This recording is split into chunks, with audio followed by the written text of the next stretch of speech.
Excelencia y Trabajo, un podcast de Mireia Las Heras con la colaboración de Espacio Areta.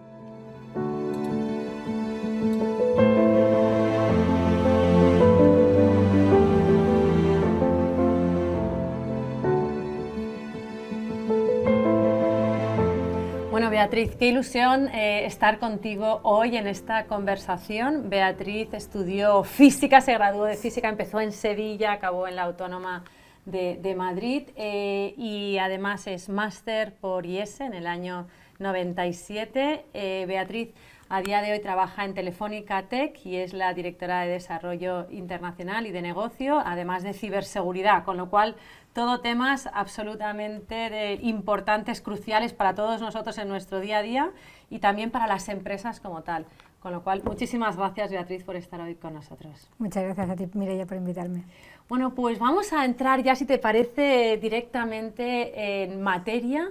Y hay muchos temas de los que queremos hablar, pero uno de ellos es blockchain, porque todo ahora parece ser que es blockchain, ¿no? O sea, cuando estamos hablando de criptomonedas, cuando estamos hablando incluso de productos que estamos comprando. Cuéntanos un poquito qué es el blockchain y qué implicaciones tiene en los negocios a día de hoy. Pues mira, el blockchain de una manera simplificada es una base de datos especial. Se llama también libro de registro porque lo que hace es registrar transacciones entre varias partes, pero lo hace de una forma segura, inmutable y descentralizada. ¿Qué quiere decir esto? Segura, que está encriptada la información, con lo cual nadie puede acceder. Es rápida porque es muy eficiente por su propia arquitectura y descentralizada porque se ha diseñado de una manera que no sea controlada por un ente superior, sea un gobierno, una empresa o un ente supranacional como la Unión Europea, por ejemplo, ¿no? Entonces, ¿para qué la podemos utilizar? Pues realmente podemos utilizarla para muchísimas cosas. Evidentemente las criptomonedas son un caso particular que podemos comentar ahora si quieres, pero a nivel empresa tiene muchas implicaciones porque desde un contrato de compraventa que puedes registrar de forma inmutable quién ha hecho la transacción, cuándo se ha hecho, qué es lo que se ha comprado, vendido, el importe y quién ha sido el comprador, eso queda registrado en esa cadena de bloques y nadie va a poder borrar esa información. Se puede utilizar, por ejemplo, pues en un canal de denuncias, ¿no? Ahora mismo los canales de denuncias son obligatorios en empresas que tienen más de 50 empleados o que tienen un plan de compliance, pues la cadena de bloques te permite tener total trazabilidad e inmutabilidad de la información que se registra ahí, ¿no? Se puede utilizar para gestionar residuos, por ejemplo, ¿no? Ahora que estamos muy preocupados por el medio ambiente, de dónde se origina un residuo, por dónde pasa y a dónde llega, ¿no? Entonces podemos ver efectivamente con esa trazabilidad que te permite la cadena de bloques si se tratan de manera adecuada, ¿no? Y como te decía, evidentemente hay un caso especial que son las criptomonedas. Has hablado de muchas cosas en una misma frase, nos has hablado de que está encriptado y ahora están de moda todas estas películas en las que se desencriptan los mensajes, ¿no? Pues de la Segunda Guerra Mundial y demás. ¿Por qué nos dices que es seguro? Por el hecho de estar encriptado. ¿Qué tiene de especial esta encriptación que hace que sea tan difícil el poder descifrarla? Bueno, es una encriptación muy segura y además esa seguridad se combina con los otros elementos de la cadena, ¿no? Y entonces por la propia estructura de la base de datos, en la que los datos se ordenan de forma cronológica y se hace una copia de la información en distintos bloques, todo eso te proporciona seguridad, ¿no? Vale. Criptomonedas, ¿no? O sea, las criptomonedas suben, bajan, no se sabe quién las ha creado. Háblanos un poquito, ¿no? Pues de todo este debate, pues parece que te vas a hacer rico comprando criptomonedas, pero luego yo siempre digo que, a ver, rico tan fácil no debe ser, ¿no? Entonces, cuéntanos un poquito cuál es el principio de las criptomonedas. Y luego hay algunos países que están ya debatiendo de la bondad o de los beneficios que podría tener que la moneda nacional fuese una criptomoneda. ¿Cuáles son tus percepciones a este nivel, ¿no? Pues mira, criptomoneda realmente es un caso de uso de la cadena de bloques y lo que significa es que hay una unidad de valor digital que se registra en esa base de datos que llaman también token y puede ser una criptomoneda como las que conocemos de Bitcoin, Ethereum, Solana, etcétera, ¿no? Hay más de 8.000 criptomonedas actualmente. Y para que te hagas una idea, la capitalización de mercado supera el $1 trillón, es decir, hay muchos inversores, no solo pequeños inversores, ¿no?, como nosotras que podemos comprar un Bitcoin o una moneda de Ethereum, ¿no? Hay grandes inversores que han desarrollado además instrumentos muy complejos para invertir, están creando fondos, ETFs, en fin, es un mercado con mucho movimiento, pero también mucha volatilidad. Entonces, ha servido de valor refugio en muchas ocasiones y, por ejemplo, hace unos años leí un caso que la verdad me pareció muy interesante y un caso muy humano, ¿no? Una persona en Venezuela hacía muchos años había comprado un Bitcoin cuando no valían prácticamente nada, ¿no? Y al cabo de unos años su hijo enfermó, había que operarlo, no tenía dinero para pagar la operación y tuvo la suerte de que la cotización del Bitcoin había subido mucho, vendió el Bitcoin y pudo pagar la operación de su hijo. Entonces, bueno, pues te permite cosas como esta. También es cierto que la volatilidad que tiene pues igual sube o igual baja, ¿no? Es un activo de bastante riesgo, ¿no? ¿Quién lo regula? ¿No? Porque aquí tenemos el Banco Central Europeo, anteriormente cuando teníamos la peseta, ¿no? Pues teníamos el Banco de España. ¿Quién regula la criptomoneda? Pues la criptomoneda no está regulada. De todas maneras, en las criptomonedas tenemos que distinguir distintos tipos, ¿no? Las que están ligadas a una moneda estable, por ejemplo, PayPal ha lanzado hace un par de meses su propia criptomoneda y está ligada al dólar. Por cada moneda tiene $1 o un equivalente de dólar en reserva, ¿no? Entonces, esto hace que el valor sea estable. ¿Qué ocurre con Bitcoin o con Ethereum? No tienen ninguna moneda de referencia, entonces están sujetos pues, a la volatilidad del mercado, a la oferta y la demanda y a los tipos de interés, porque cuando los tipos de interés bajan hay más gente que invierte en criptomonedas, ¿no? No es un mercado regulado y eso es una de las cosas que a los reguladores les pone un poco nerviosos. Y de ahí también el interés de los bancos centrales por las criptomonedas. Nos cuentas ahora este caso de PayPal, que has lanzado su propia criptomoneda. ¿Podría Google, Telefónica o Amazon lanzar sus propias criptomonedas? Bueno, PayPal es un caso especial, porque PayPal realmente es un banco. Google, etcétera, podrían lanzar criptomonedas si tuvieran esa licencia para operar como entidad financiera, pero depende de cómo intentaran ejecutarlo. Por ejemplo, Facebook en 2020 se alió con varias compañías de telecomunicaciones, sector financiero, etcétera, para lanzar una criptomoneda que en su momento llamó Libra, pero el sistema monetario se sintió muy amenazado, especialmente el gobierno americano, y no consiguieron sacarla adelante. No es tan sencillo sacar una moneda, ¿no? En el caso de PayPal, pues en 2 meses ya se han vendido $8 millones de criptomoneda de PayPal. Vamos a ver en qué acaban. Pero es verdad que PayPal tiene su propio ecosistema montado y funciona dentro de los rieles del sistema financiero. Con lo cual ya realmente tenía la regulación y tenía el ecosistema. Claro. Organizado de esta manera. Respecto a esos blockchain, se habla mucho de los NFTs, ¿no? Pues también como activos que las personas están comprando y vendiendo pues como una inversión. Cuéntanos un poquito qué son estos de los NFTs y cómo utilizan el blockchain, ¿no?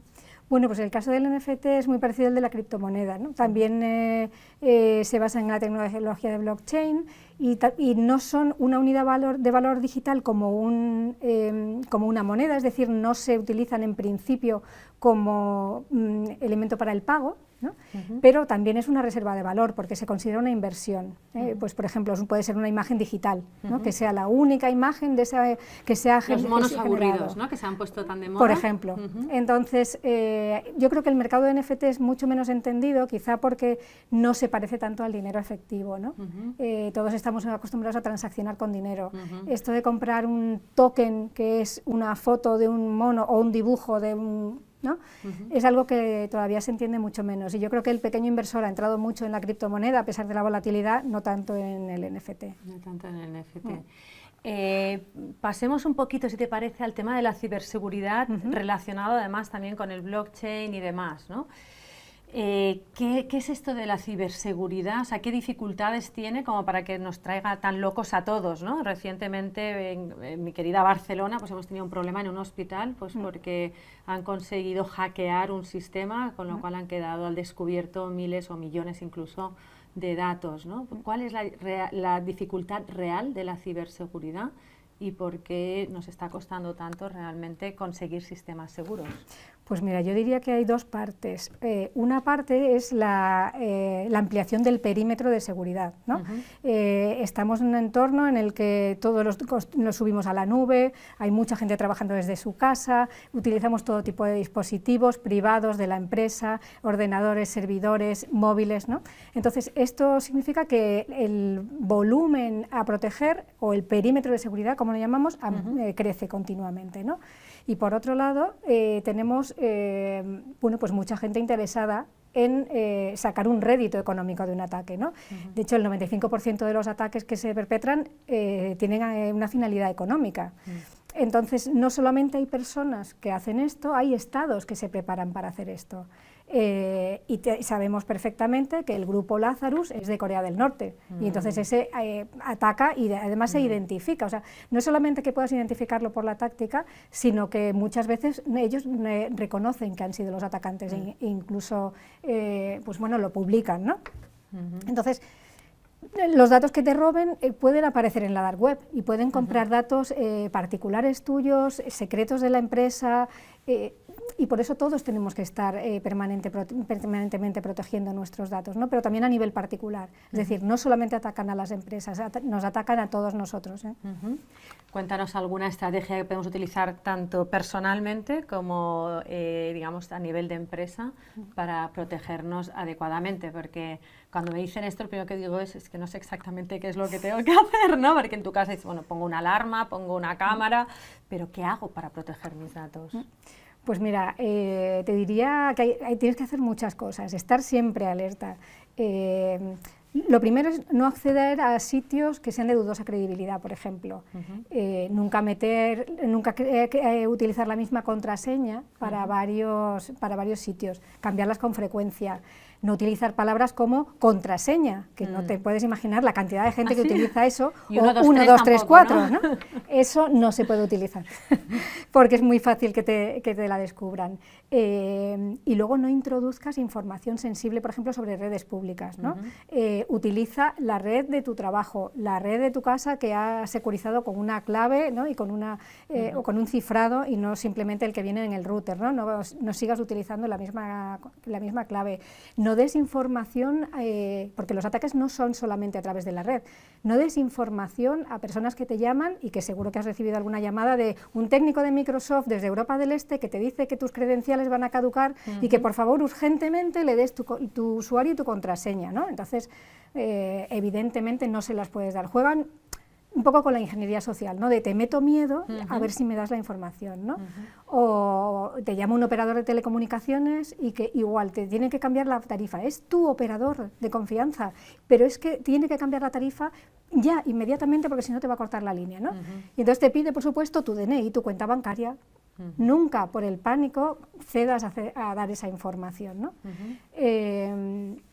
Creo que estas son medidas importantísimas, pero también hay otra parte, y es no des información tampoco en público, es decir, no sabes quién te está escuchando.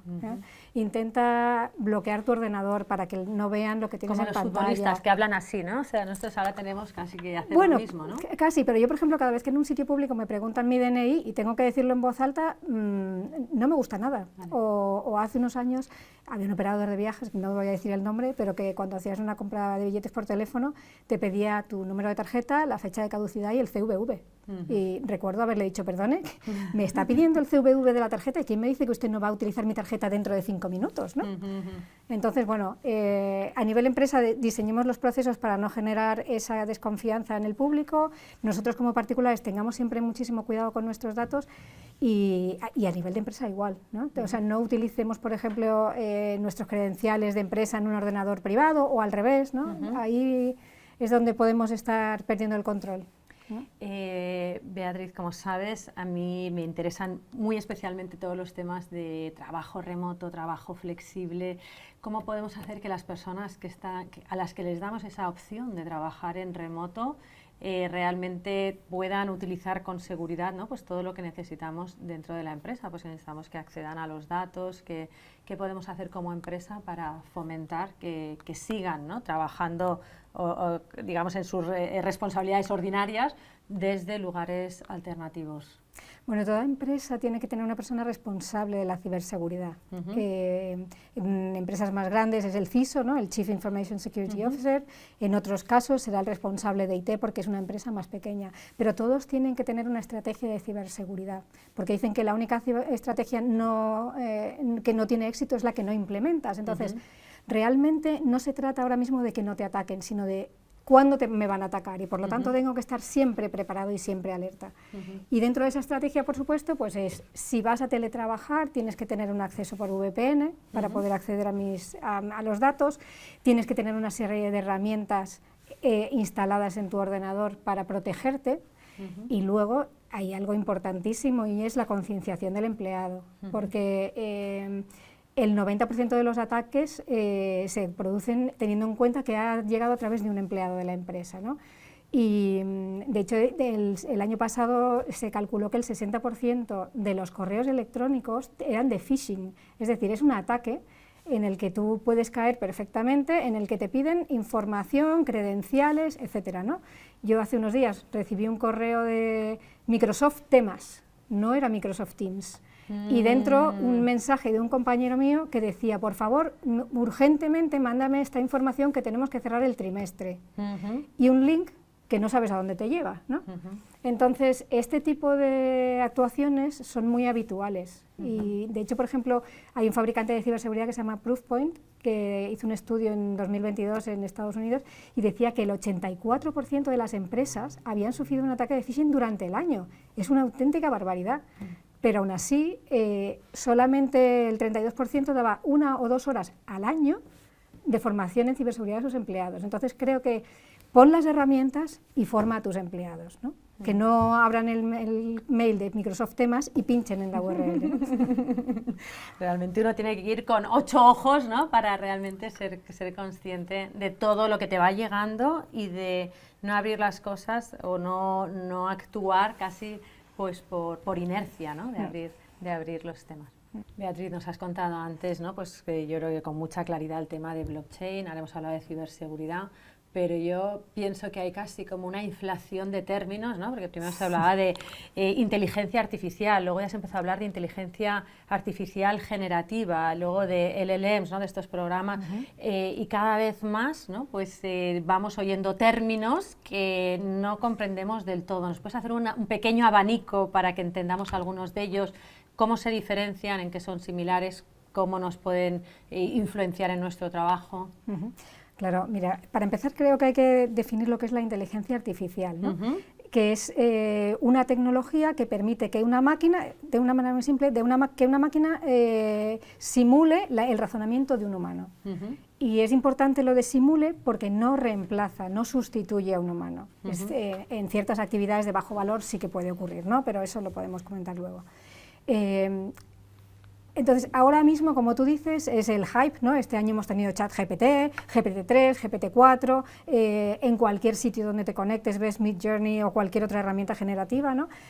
Y ahora mismo es una explosión de términos. Tenemos la inteligencia artificial generativa, ¿no? Que ha sido entrenada porque se le han ingestado un montón de datos etiquetados, la inteligencia artificial, el algoritmo los ha analizado y es capaz de generar, en base a los patrones detectados, información. Y pues ya hemos visto cómo ChatGPT o GPT-4 generan texto, música, imágenes, ¿no? Tenemos la inteligencia artificial conversacional, que permite tener una conversación, ¿no? En base al lenguaje natural y basado en esos LLMs que tú comentabas, ¿no? Pasamos del chatbot que teníamos antes en las páginas web de ayuda, bueno, y que seguimos teniendo, desgraciadamente, porque en general son muy básicos y pueden resolver pocas cuestiones, ¿no? Realmente un chatbot es una especie de árbol de decisión y claro, cuando la pregunta que tú le haces sale de ese árbol ya no te puede contestar, ¿no? Y está lo de pásame a un agente. Entonces, luego tenemos la IA conversacional, que permite que ese chatbot sea más inteligente y pueda hablar contigo, ¿no? Porque también tenemos una tecnología que permite pasar el texto a voz, ¿no? Y tenemos esto evolucionando de manera continua y aplicándose a muchísimas cosas, y va a seguir evolucionando. No creo que esto vaya a ser como una película de ciencia ficción, ¿no? En la que los humanos ya no existimos y estamos abducidos por la inteligencia artificial, pero sí es verdad que vamos a ver una evolución vertiginosa como estamos viendo este año. Cuéntame un poco, cuando dices esa evolución vertiginosa en la empresa, ¿en qué ámbitos, ¿no? Pues a lo mejor me dices, oye, pues en el ámbito de operaciones o en el ámbito de recursos humanos, ¿en qué ámbitos estás viendo que está teniendo mayor impacto, ¿no? Y cómo podemos aprovechar para que ese sea un impacto positivo? Pues yo creo que se está aplicando en muchas áreas, y en sectores en los que yo no estoy se está empezando también a aplicar, ¿no? Te comentaba antes, ayer vi una demostración de un producto de inteligencia artificial y sustituye muchas de las cosas que podías hacer antes tú como un humano, ¿no? Te generaba un texto, a partir del texto generaba una presentación, y a partir de una presentación pues te hacía un vídeo, ¿no? Entonces, este tipo de cosas se pueden utilizar en gestión de la empresa perfectamente. En ciberseguridad ya hay muchos fabricantes que están integrando la inteligencia artificial para analizar patrones de ataque. Pero esto lo llevamos a otras empresas, y vemos que hay hospitales que lo utilizan para detección precoz de enfermedades o para mejorar el tráfico de una ciudad en base a patrones de tráfico. En accidentes o en emergencias también se puede utilizar para ver por dónde se va a mover la gente, ¿no? Combinando tecnologías, ¿no? Porque no es solamente la inteligencia artificial, combinas el Internet de las cosas con inteligencia artificial, pero la inteligencia artificial va a estar en la base de todo. Yo creo que va a ser cross a todas las tecnologías y va a cambiarlo todo. Cuéntanos un poquito cómo esto casa o no con todos los temas de sostenibilidad, ¿no? Porque a veces nos parece que todo lo que es digital no genera una huella, pero sí que la genera, ¿no? O sea, y ahora se habla de que cuando el coche autónomo esté funcionando, ya no recuerdo exactamente el número de terabytes de información que va a generar cada día, ¿no? Pues un coche, pero realmente no es exponencial, sino que ya es súper exponencial, si pudiésemos hablar así, ¿no? ¿Cómo casa o cuáles son las preocupaciones a nivel de sostenibilidad? Pues mira, yo relacionaría la sostenibilidad con la ética en la implementación, vale. ¿no? La tecnología al final es un habilitador y como tal debe generar siempre un bien para la sociedad. Pero al igual que ocurre con esto, pues con la tecnología de la que estamos hablando, ¿no? Que puede necesitar muchos servidores, eso consume mucha electricidad, etcétera. Tenemos que hacer el mismo planteamiento que se puede hacer con el coche eléctrico. El coche eléctrico, ¿cuánta electricidad va a consumir? ¿Es mejor eso que el consumo de carburantes? Yo creo que son discusiones que todavía no se han terminado de cerrar. El código ético que debe guiar todo esto también debe considerar el impacto en el medio ambiente. Y son cosas en las que se están trabajando. El problema, entre comillas, es que la tecnología va mucho más rápido. Va mucho más rápido que las medidas legislativas o incluso que la definición de esas medidas de responsabilidad social. Y hay que intentar encontrar la manera de que confluyan. Beatriz, cuando tú estudiaste en la carrera, cuando yo estudié la carrera, y eso que somos jovencísimas, todo esto no existía y por lo tanto tenemos que mantenernos siempre al día. ¿Cómo pueden las empresas favorecer? Porque claro, vamos a tener muchas personas que van a tener que trabajar con estas herramientas y sin embargo hemos crecido y nos hemos desarrollado profesionalmente en un entorno muy distinto, ¿no? Digamos, muchísimo más, ¿no? Pues de que si tú tienes que escribir un texto, lo tienes que escribir tú, como mucho. A mí ya me parecía maravilloso que Word me mostrase donde tenía un typo, ¿no? Donde tenía un error, pero es que ahora ya me lo puede escribir. O sea, ¿cómo podemos favorecer? Y es verdad, o crees tú, ¿no? Pues que van a desaparecer muchas profesiones, esto va a suponer un problema social, ¿no? Son dos preguntas distintas, pero se las podemos abordar. Claro, yo sobre la segunda, el problema social, creo que en cualquier revolución industrial, y esto es una revolución industrial, ha habido una redefinición de trabajos.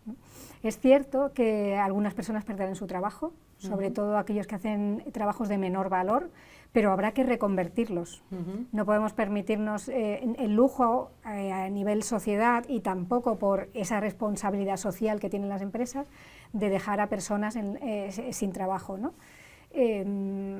Entonces, no nos vamos a quedar sin trabajos, pero se van a redefinir los trabajos. Por ejemplo, el año pasado nadie sabía lo que era un ingeniero de prompts. Ahora se buscan ingenieros de prompts para la inteligencia artificial. Cuéntanos qué son. Pues el prompt es la instrucción que tú le das a la inteligencia artificial para que genere el resultado que tú quieres. Pero esto hay que saber hacerlo bien. Claro, yo ayer, por ejemplo, hice varias pruebas y conforme iba refinando mi pregunta, el resultado iba siendo mucho más próximo a lo que yo quería, ¿no? Bueno, pues esto es un tipo de trabajo que es nuevo. No nos vamos a quedar sin trabajo, pero fíjate, sin embargo, ayer vi una estadística curiosísima. El 49% de los trabajadores piensa que se van a quedar sin trabajo por culpa de la inteligencia artificial. Pero a ver si sabes qué porcentaje de personas decían que querían integrar a la inteligencia artificial en su trabajo. Yo me imagino que todas. Pues casi, el 70. Vale. Porque decían que quieren dejar de hacer esas tareas de menor valor y dedicarse a pensar, ¿no? Ahí donde estemos los humanos con las decisiones que tomamos, las gestiones de equipo, la inteligencia emocional, ¿no? Ahí es donde yo creo que no nos puede sustituir la inteligencia artificial.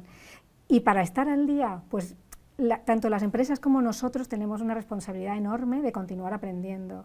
Las empresas de los famosos programas de upskilling, reskilling de sus empleados y que vayan enseñándoles a dominar las nuevas tecnologías o las nuevas herramientas que cada uno necesite. Esto es fundamental.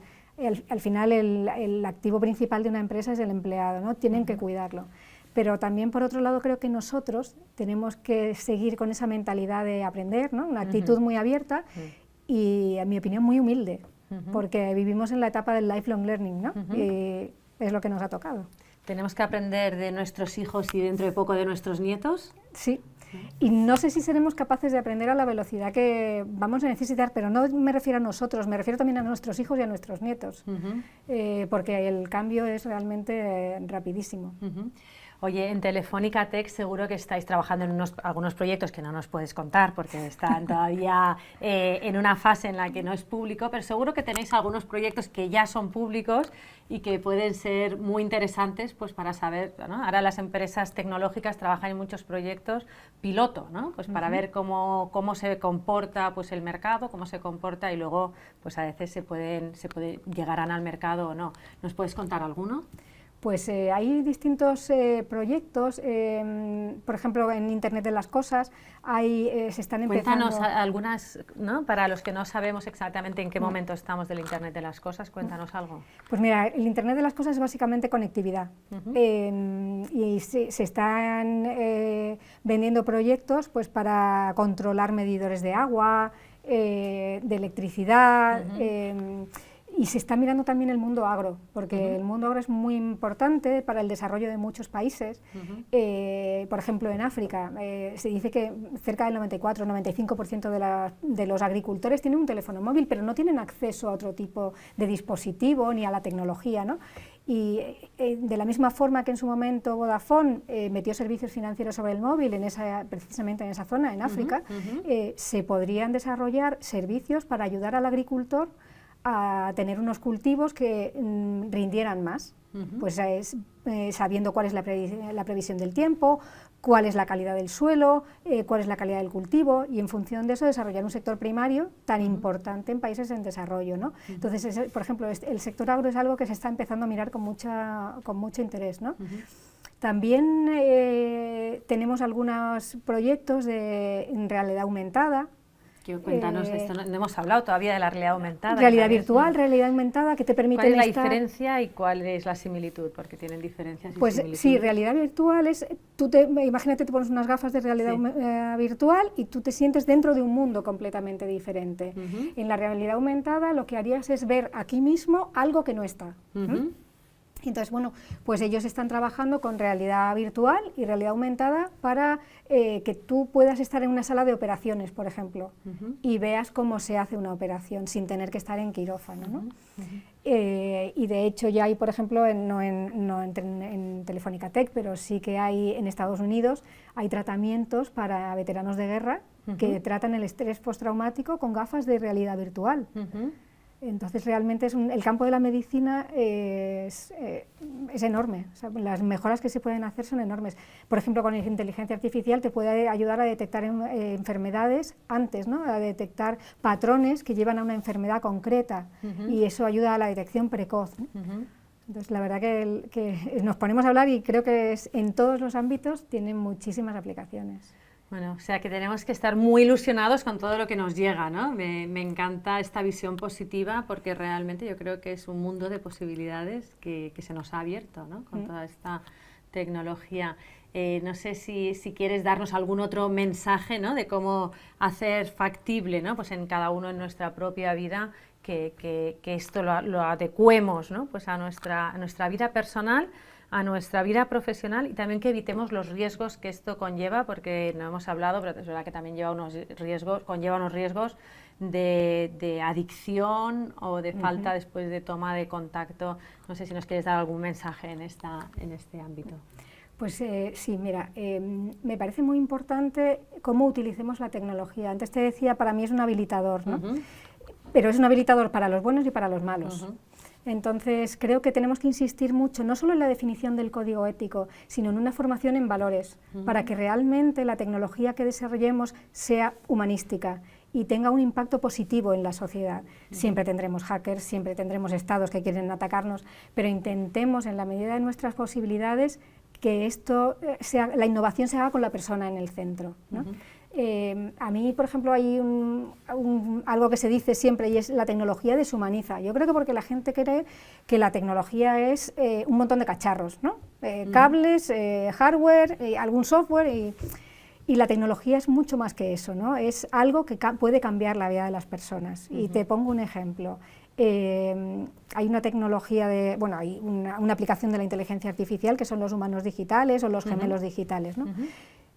Un humano digital es una persona la réplica de una persona, es que parece una persona de verdad, igual que vemos en los deepfakes, por ejemplo, ¿no? Una persona que no está ahí. Bueno, pues esto es una réplica de una persona que te atiende a través de una pantalla, sea un móvil, un ordenador u otra pantalla cualquiera, ¿no? Y te puede atender de una forma que tú decides si quieres que sea positiva o no, ¿no? Te puede atender, pues, por ejemplo, si eres enfermo de Alzheimer, acompañándote, ¿no? Te puede recordar cosas de cuando eras joven, te puede estimular la memoria. Y eso creo que no es deshumanizar, ¿no? Creo que hay muchas aplicaciones en cierta medida de este también tipo. es democratizar, ¿no? Porque antes si podías pagar a una señora que a lo mejor le diera un tratamiento a tu madre o a esa persona a la que quieres, ¿no? Pues podías llegar a eso, ¿no? Quizás esto lo que va a hacer es democratizar, quizás bajar el coste, y a lo mejor sí que quieres seguir teniendo esa persona física, pero si no puedes acceder a eso, ¿no? Sí, Pues, o como herramienta, sí, porque puede ser democratizar, pero de momento esto tiene un coste elevado. Claro, los costes luego irán bajando, ¿no? Conforme avance la tecnología, pero creo que además no va a sustituir al trato humano, pero sí es verdad que creo que puede ayudar mucho. Entonces, como eso, pues lo que te comentaba del trato a enfermos, ¿no? Creo que es una manera de cambiar la sociedad. Muy bien.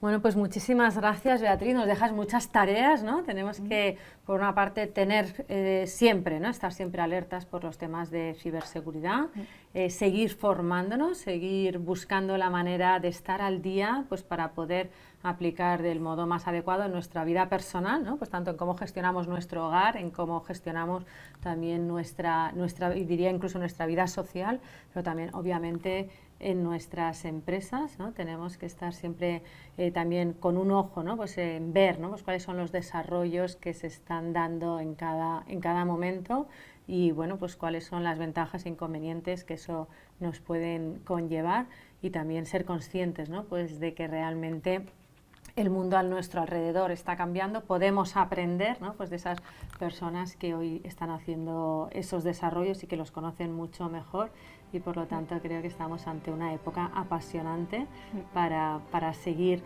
trabajando, seguir aportando y también seguir mejorando cada uno de nosotros profesionalmente. Muchísimas gracias, Beatriz. A ti, Mireia.